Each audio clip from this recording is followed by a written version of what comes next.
Hey, welcome back to the channel. All right, we've got another cool, really fun, interesting one here with lots to learn. There's 4 fights. If you're interested in jumping around, you can always check out the description to jump to them. There'll be timestamps there. Now, for Loki, we need to win some wars. We are in Masters, but it's getting really, really close, and we're getting towards the end of the season. There's only 4 wars left. We're starting off with this fight here with Super Skrull. I want to show you the node, and we'll talk it through as we go. I did my practices, I did my duels, and I'm really happy I did for all of these fights. This Arc Overload and Vigorous Assault means that Skrull is going to start off the fight unblockable. It's going to start with that heal. I was assigned and recommended to start with the Advanced Power Boost, so I can just throw my SP1 right away and nullify that, and nullifying the unblockable and the heal. Now, there's a bit more to it, though, and I think that's important. With Super Skrull, he's not the hardest, most toughest defender out there, but he does have that falter mechanic. I did my duels many, many times, and I even learned, okay, the falter mechanic, when you cancel it out, it does not go away immediately. It actually takes a little bit of time to go away. That's going to come into play here. Additionally, because I like to run Mystic Dispersion 5 out of 5, I noticed that if I just went in straight into the Doom Cycle, watch this right here, I would go too far. I would push myself to 2 bars of power when I came out of it, and sometimes he, being Skrull, would be at 3, which would be a terrible thing. So you're going to see me come out of it and shorten. I'm going to do medium, medium, light, light, light, maybe 1 medium, and I'm going to go directly to my SP1. So here we go. Because I want to be at my SP2, potentially even having more power than Skrull, which we did. Now, right here, you can see it. You saw the falter mechanic. It came up. I parried. I hit him. Or I missed. But I thought, and I didn't think it through because I hadn't practiced this. It makes sense. The falter mechanic time down, though, will not count this SP3 animation. So watch this. I'm going to come out of the SP3 with the falter still on me. I'm going to miss my first hit. Now, thankfully, I was paying attention to it a lot because of the Mystic Dispersion issue and my massive power gain. I'm going to come out of this, and I'm going to miss, and I'm going to notice it. I'm going to do one more hit because it was already in my head, and then I just can't. I was like, cancel plans, cancel plans. Thankfully, he throws his special pretty quickly, which I was prepared for. That's fine. That's what I wanted to have happen. And then now I can just go in and finish him off with the rest of the Doom cycle. Really cool. I love Doom. I'm excited to use him in the next fight too. It doesn't matter that the heal had come up. I'm in my Doom cycle. I'm not worried about it. You know, if I had wanted to, maybe I could really place a stagger or something like that on. But I'm not sweating it. This fight will be over here with the SP3. Doom's awesome. Really glad I did my duels. And, you know, now if you fight Super Skrull, you know, and when that falter comes off, you can actually get it off by hitting into his block. You can into his block. So if you wait till he's blocking, you hit him. And then remember, there's going to be a little bit of a cooldown there where you still will have the falter on you, even though you've already had a miss. I think it's like 2 seconds. It's very short. It's very short. All right, so we're going into this next fight here with the Strike Counter Fury. Corvus already hits hard. So I understand the placement, right? Just increase that, because if one mistake, maybe it could really mess you up. But Doom is so tanky. Also, I'm going to be knocking Corvus down quite a bit. And so, you know, when you knock him down, it kind of puts his charges on timeout, let's call them. Now, that wasn't good, but we're still going in. I'm going to do as much as I can with the Doom cycle here. We'll throw the SP1 at some point. No, actually, I'm just going to get pushed to my SP2 now that I'm watching. I'm remembering this correctly. So I'm just going to get pushed. Might as well go to my SP3. We're still able to land the shock, which means we can still land the passive stun here. Doom cycle, that's just really what this fight's going to be about. I will say, though, that I noticed in that fight that my timing was a little bit off. I was aware that this was happening. And so I wanted to be very mindful of that in my next few fights. And you will see that come into play. So here we go. We're going in and, you know, medium, medium, light, light, light, medium, medium, wanting to make sure that I stay at 1 bar of power so I can throw that SP1. We've got that now. He tapped back in, so we were able to get a nice intercept, which was cool because he was still at 2 bars of power. So we're going to be able to throw this SP3. I've played Doom for a while, so I'm at a point where actually I'm enjoying his SP3 animation. And this should finish it if I remember correctly. Yeah, there we go. So 2 fights down, really awesome, feeling good.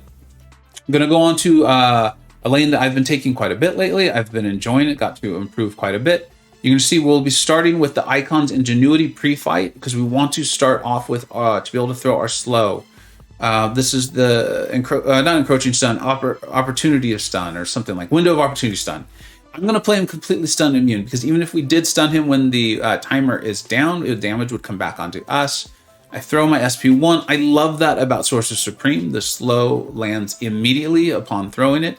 And now, if you've seen me do this fight before, you know, but if you don't, I'm just going to continue to make sure I have slow up, and I'm going to slowly work my way to my SP3 so I can bank that slow charge. And that does help speed up the damage a little bit, right? So I'm keeping an eye on the slow there. Because we are in the Icon's Ingenuity, I know that I can wait here and throw it now if I want to. See, there we go. So now we've thrown out the SP2. So now we actually do have 2 slow charges. So whenever we throw a special, for the next 2 anyways, we will get a slow on. So I don't need to worry about being in Icon's Ingenuity if I don't, you know, can't make it work out that way. But now I know the Icon's Ingenuity comes up after the blue shield phase. So I'm just going to work my way to the SP3. We had plenty of time on the slow. Throw that, and now it is permanently banked, meaning anytime I throw a special for the rest of this fight, a slow will be placed on Magneto. Your first SP3 with Sorcerer Supreme banks one of the, you know, outcomes of throwing a special. So now we have that. We don't need to worry about it. I can just throw any special I want. And so I'm just going to now throw special 1s and special 2s, have a fun time with this, and get this fight over. Fights do take a little bit longer with Sorcerer Supreme, but you really often have tremendous control over it once you get her set up. And then if you want the heal right here, so we're going to get this nice heal coming off of this, and then we're going to heal back, I think it's like 75% of any block damage. So that's why you're seeing the health bar kind of move around there a little bit. And we've got the damage. And I'm not playing her for damage in this fight. I'm just playing her for survivability, keep the slow up, get this fight over with. And it feels even weird saying this. This fight really could be over. If I had punished that, this fight would be over in less than 2 minutes, just under 2 minutes. And I'm talking about how slow it went. That's not that slow. Now, moving on to this last fight, this is why Mole Man was the absolute MVP for me. And I did want to point out, I knew that my reactions were a little bit off. I could tell. This is really important. I want to talk about this. So there's the Untouchables attack, and this is another window of opportunity stun. I do not want spam evading. So I'm going to want to throw my SP2 as much as, or my SP1 as much as possible. Because remember, spam's, his spider nonsense adds up when you have power, right? And then that's when he can evade, is when he has enough spider nonsense. Additionally, if you're spec'd into stand your ground and you have a monster mass, you will resist a heavy attack. I want to keep my monster mass under 10 because if I have it over 10 and I accidentally, take a hit on the block, I will trigger Frenzy. And if I trigger Frenzy, I could lose my True Strike. I need the True Strike because I don't want to trigger the evade. So there's a little bit going on here, and you're going to see it all come to play right in the beginning. I accidentally block a hit, then I let him hit me with a heavy. Fortunately, I'm blocking and spec'd into stand your ground, and also I intentionally started with suicides so that I would have 2 monster mass at the beginning of the fight. It just worked out. It was like preparing for things to go wrong isn't necessarily a bad idea. That's not what I wanted to have happen. Glad I was prepared for it. Kind of knocked the cobwebs out. I'm now ready for the fight. I'm just going to go in and beat up this pig.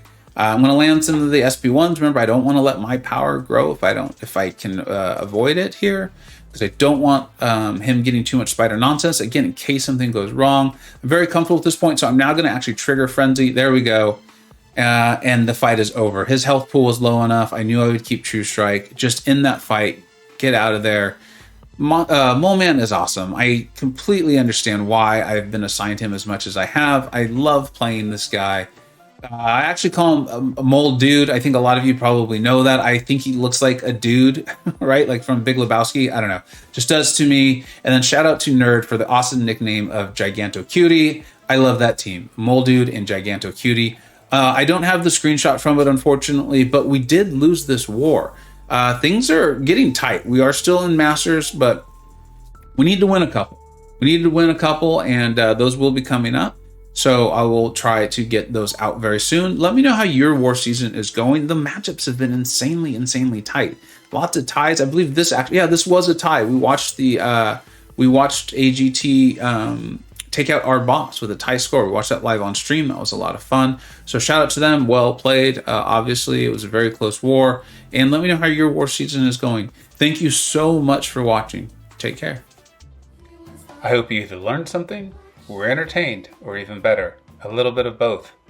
Don't forget to like, subscribe. Thanks so much for watching. Take care.